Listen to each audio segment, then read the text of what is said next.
think your parents are in a cult," my friend Todd said to me. It took me by surprise, and I tried to pause my game, then remembered it was online and that I couldn't. My character died a moment later. I was so stunned by what he had said I was no longer paying attention. "What are you talking about?" I asked him, passing him the game controller. We were playing a battle royale game, and he was terrible at it. So I knew he would die, and it would be my turn soon again. It was late at night, and we were sitting in my basement on old couches. A spring poked into my back, and foam material poked out of holes in the coffee-stained armrests. My parents were asleep upstairs, so I wasn't really worried about them overhearing. Still, I kept my voice down. "You didn't think there was anything weird about that church service today?" he asked, tapping the controller against his knee. Then he sat up straight and held the controller more tightly, focused on lasting more than 2 minutes in the game this time. "Land in the outskirts," I said. "You're gonna die immediately if you try to land on one of the popular spots again." He waited for a while before dropping into the game, and I thought he might do a little bit better this time. "That church pastor, man, he's fucking weird. And what were they saying about a 30-day fast? Won't they die if none of them eat for 30 days? Your mom and dad are really going to do that?" Todd had been forced to accompany us to church since that was a condition of the sleepover. I had moved to Grantville with my family a few years before, and Todd was my best friend from my old hometown. He came over once in a while, but less and less frequently these days. As much as I had promised myself I wouldn't let it happen, I was losing touch with my old friends. I was starting to hang out with people I had met at school more lately. It had taken me 2 full years to finally make some new friends. I know, that's a long time. Tell me about it. My old friends in Bellwood hardly spoke to me anymore. Todd was the exception. We had been best friends. "It's a juice fast." "Yeah, I know, it's weird. They're gonna have broth and soup and stuff too, I guess, but still. No solid food for a month." I really don't get it. I'm just glad I don't have to do it. My parents were probably worried about having Children's Aid called on them, I thought to myself. They had just said I was exempted because I needed my energy for schoolwork and extracurricular activities. Everybody in that place is so mesmerized by that pastor, too. "It's freaky, man," Todd said, focused on the game. I hadn't noticed it before, but I was really accustomed to it. From an outsider's perspective, I guess it was a bit strange. The church had grown over the last couple of years, and now there was a couple hundred members. When we had first started going, it was just a dozen or so of us. We had upgraded to newer and bigger buildings along the way. The people in the church respected the charismatic pastor, Steve, so much so that they fawned over him constantly and revered him. They regarded him from their pews silently, respectfully, and with glowing admiration. Now there were a couple hundred people competing for his attention, and with increasing fervor. If someone even so much as coughed during one of his sermons, they were shushed from 6 different directions and given death glares from dozens of reprimanding eyes. Aside from that, nobody ever stopped smiling at church, like a bunch of jokers. Their teeth showed constantly before and after service, to show everyone just how happy they were to be there. I hated how fake it felt and refused to keep a phony grin plastered on my face every Sunday. I had gotten several comments about my sour look from smiling parishioners who asked me what was wrong every time they saw me. It was infuriating.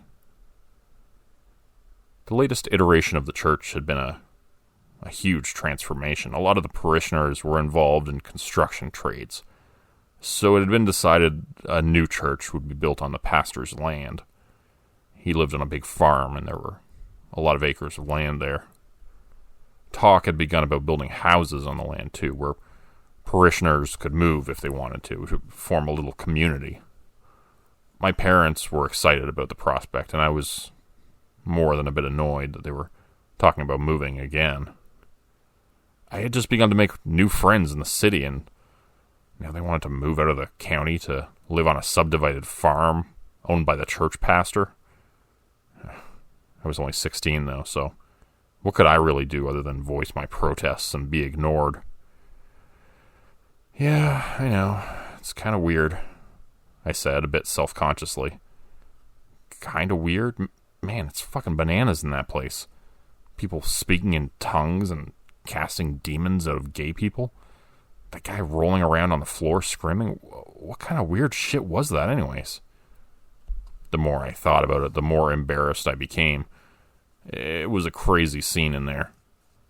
It was a good thing he hadn't come on Rattlesnake Day 2 weekends ago, I thought. I doubted Todd would sleep over again on Saturday. I took a sip from the sickly sweet lemon vodka cooler we had gotten my brother to buy us at Todd's request. We had successfully managed to hide them from my parents all weekend. Well, I don't know what to do. They said I don't have to go anymore when I turn 18, so it's only a couple more years. What's the worst that could happen? Just don't drink the fucking Kool-Aid, man. That's all I'm saying. He gave me a serious look, and I nodded. It was good advice, and I vowed to follow it. 10 months later, I was on the back of a large wagon, hauling bundles of hay and stacking them in neat piles. There was a lot of work to be done on the communal fields. My mom's hair was in disarray, and she had dark circles under her eyes, but her grin was wide and manic. She had sweat stains all over the front of her shirt and under her arms. No doubt I looked the same, minus the smile. The church pastor, Steve, was up front on the tractor. He was driving the tractor which pulled the hay wagon, wearing sunglasses and a ball cap. I noticed his white t-shirt looked clean and dry. He had soundproof headphones on to block out the noise from the tractor, and a little fan was blowing into his face.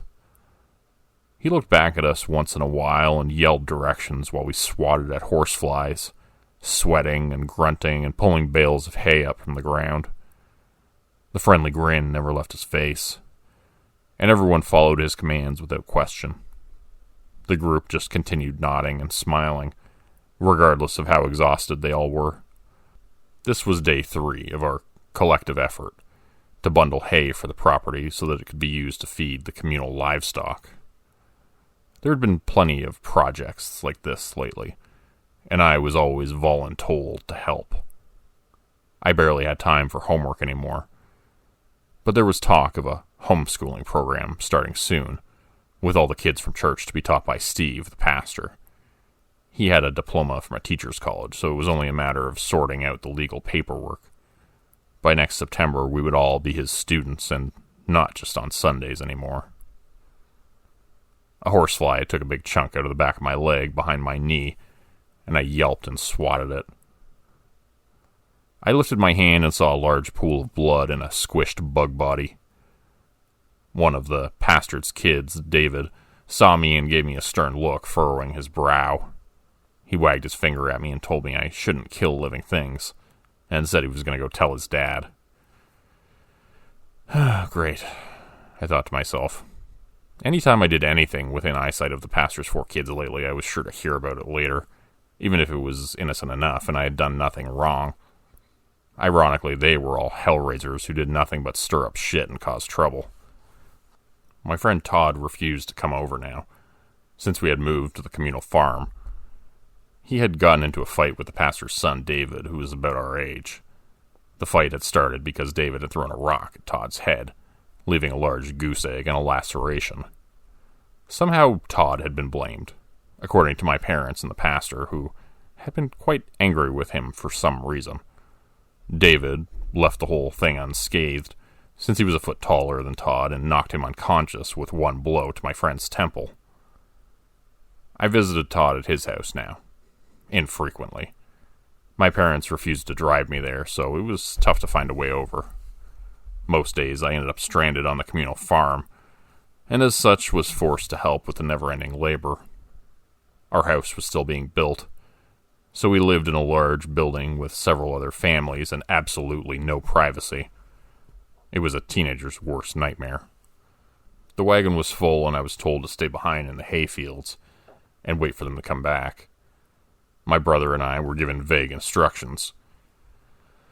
Basically, we would be standing around doing nothing, since the hay bales were already tied up and ready to go. I looked at my brother Richard with a confused expression on my face. He was a year older, so was almost free of this insanity. He said he was going to move out of the commune on his 18th birthday. We watched the wagon drive off and sat around for a while, complaining and swatting at flies and mosquitoes. We were both drenched in sweat and couldn't wait to be finished for the day. We usually worked until dinner, then called it quits.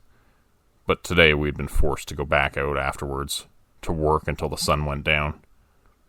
The expectations on us seemed to be getting greater and greater every day. There was only time for one more wagon load, I realized. The sun would be setting soon. The bugs were becoming more and more ferocious, and I wished I had brought a bottle of bug spray. We sat there waiting for 20 minutes or so, and I was beginning to wonder if they'd forgotten us out in the fields, when my brother grabbed my wrist and exclaimed in shock, "What the hell is that?" He jumped backwards, and I saw his eyes were wide and terrified. He was pointing into the woods. I followed his gaze and looked carefully into the foliage, straining my eyes in the dim light. I saw what looked to be a wolf, sitting in the shadows off to the edge of the field.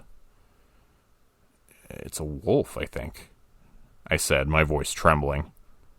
I saw movement to the right and looked to see bushes swaying back from being disturbed, as if something had just gone past them.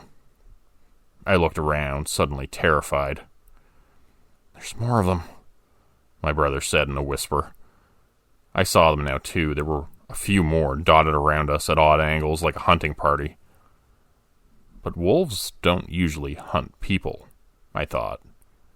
Something was strange about the wolves, too. I looked closer, but it was hard to see in the gathering darkness.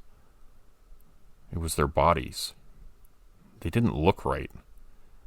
The fur was wrong, patchy, and ill-fitting. I realized with alarm that these were not actually wolves. They were people in wolf clothing. The wolf faces were actually masks. I whispered this to Richard, and he nodded his head, saying he had just noticed the same thing. I said we should run.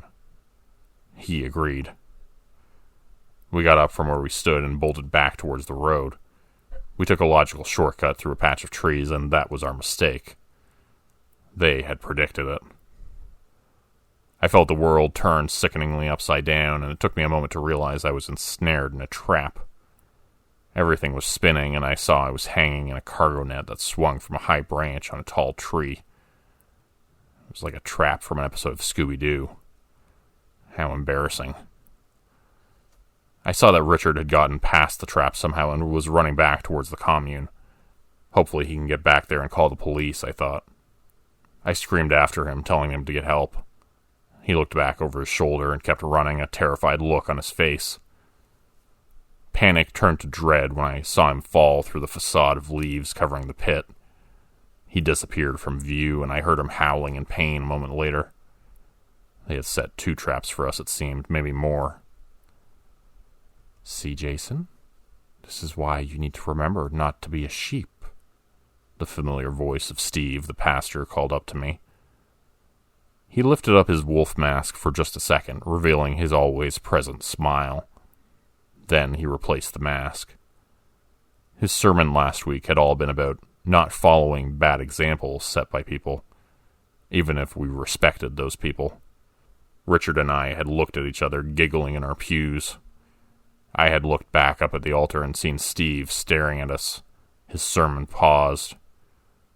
I had looked around the church and seen the whole congregation had been staring at me, like a bad dream. A dozen others crowded around him now, all in gray fur and wearing wolf masks. They stared at me through the holes in the masks, and I realized they were actual faces of wolves. They'd been cut off and turned into face coverings. They regarded me through the masks, and it was surreal and horrifying at the same time. I recognized my own mother's eyes through one of the masks. At least, I'm pretty sure it was her. She had to have known, at least. I was breathing fast and heavy, trying to make sense of the situation. In the background, I heard my brother yelping and wailing, saying something about the bone, how the bone was sticking through the skin. It was hard to hear him from the bottom of that hole. Eventually, he stopped screaming. No one went to check on him.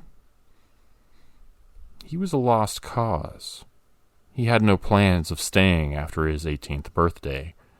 Did he, Jason? Steve's voice was clear and remorseless.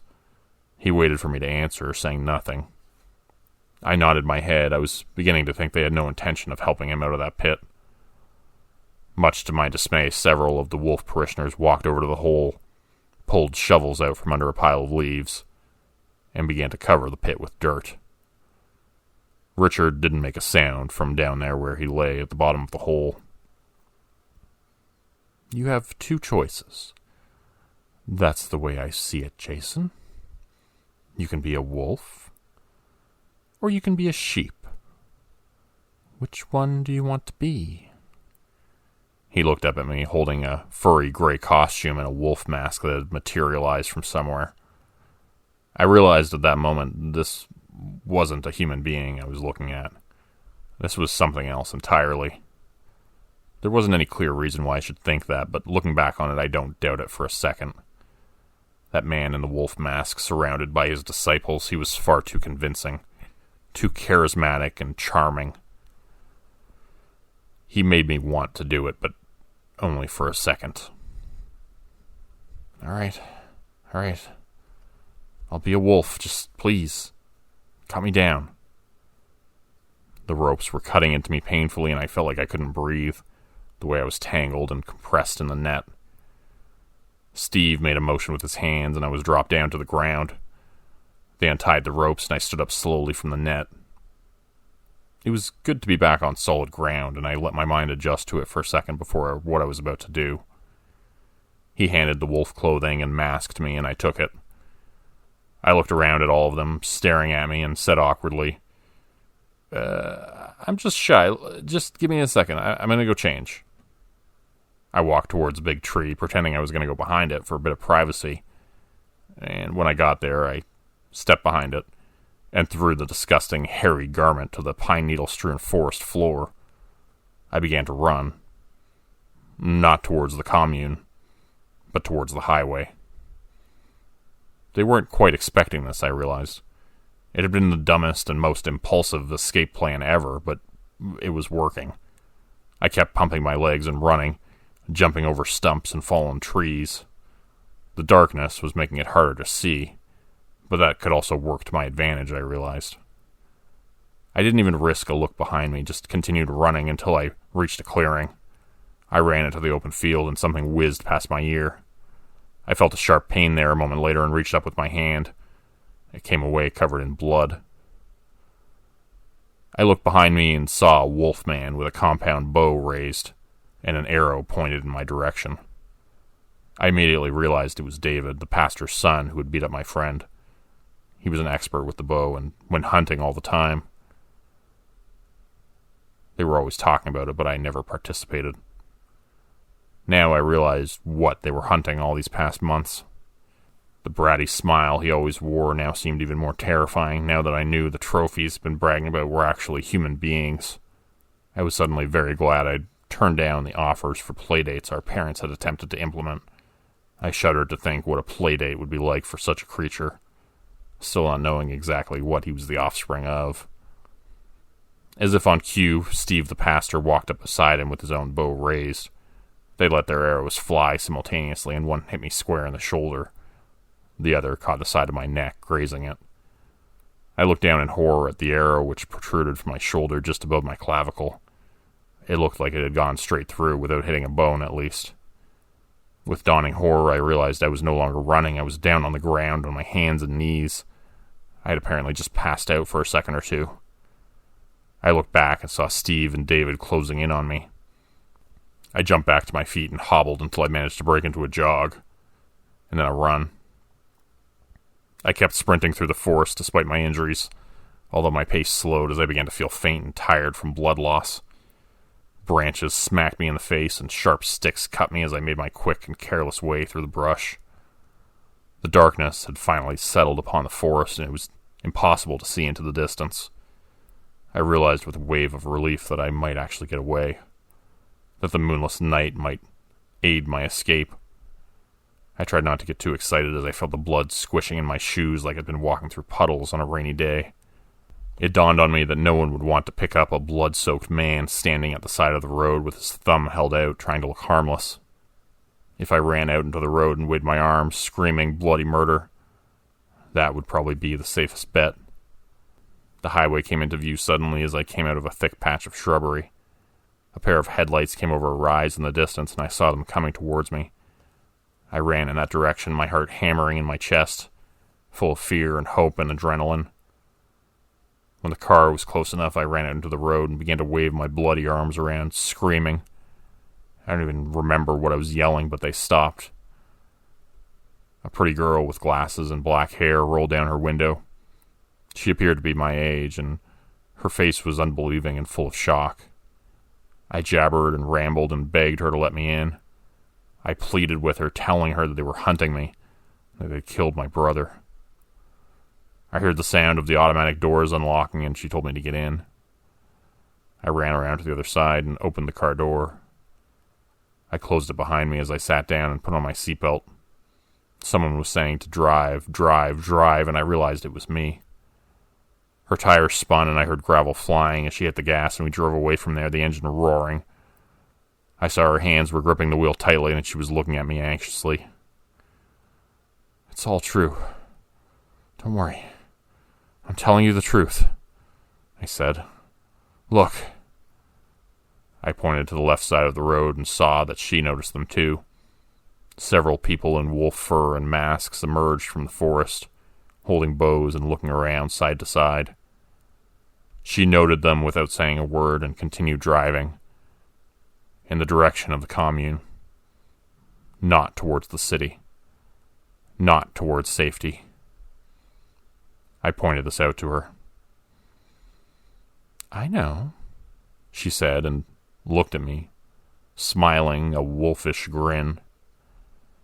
"I'm very well aware of that, Jason."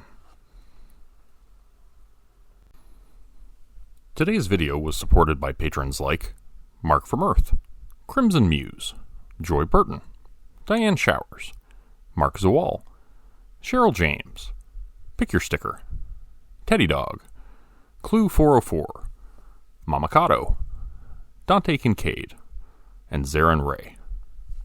If you would like to help support the channel, please consider joining my Patreon page at patreon.com/Jordan Group Horror. As a patron, you'll get bonus content and videos. You'll be credited at the end of every video going forward, and if you decide to stay for 3 months, I'll name a character after you which will be featured in the next Hollow's End story. Links to join are in the description. Thanks everyone for listening. Please like, subscribe, and comment to help the channel continue to grow. And see you again next time at 4 p.m. Eastern Standard Time. Hope you have a great night.